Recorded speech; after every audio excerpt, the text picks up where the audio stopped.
চুয়াডাঙ্গার আলমডাঙ্গায় নির্বাচনী প্রচারকে কেন্দ্র করে জামায়াতে ইসলামী নারী কর্মীদের হেনস্থার অভিযোগ উঠেছে।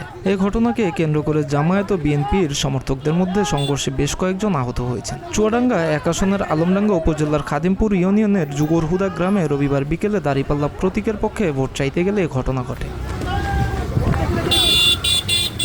স্থানীয় সূত্রে জানা যায়, বেলা 3:30টার দিকে জামায়াতে ইসলামী ও এর অঙ্গ সংগঠনের নারী নেতাকর্মীরা বাড়ি বাড়ি গিয়ে ভোট চাইছিলেন। ওই সময় বিএনপির কয়েকজন নারী কর্মী প্রথমে তাদের বাধা দেন ও হেনস্থা করেন বলে অভিযোগ ওঠে। পরে বিএনপির পুরুষ কর্মীরাও ঘটনাস্থলে এসে জামায়াতের নারী কর্মীদের গ্রাম থেকে বের করে দেওয়ার চেষ্টা করেন। এতে পরিস্থিতি আরও উত্তপ্ত হয়ে ওঠে। পরিস্থিতি নিয়ন্ত্রণের বাইরে চলে গেলে জামায়াতের আরও কর্মী ঘটনাস্থলে পৌঁছান। উভয় পক্ষের মধ্যে শুরু হয় বাকবিতণ্ডা, যা এক পর্যায়ে হাতাহাতিতে রূপ নেয়। এতে বেশ কয়েকজন জখম হন।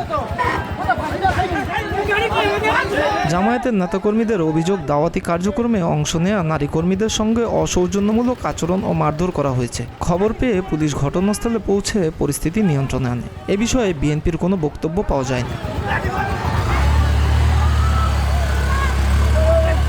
খবর পেয়ে আমরা ঘটনাস্থলে পুলিশ পাঠিয়েছি। এ ঘটনায় এখনও কেউ লিখিত অভিযোগ দেয়নি। এদিকে ঘটনাটিকে কেন্দ্র করে এলাকায় উত্তেজনা বিরাজ করছে। পরিস্থিতি পর্যবেক্ষণে রয়েছে আইনশৃঙ্খলা বাহিনী। মিরাজ হুসাইন, প্রতিদিনের বাংলাদেশ।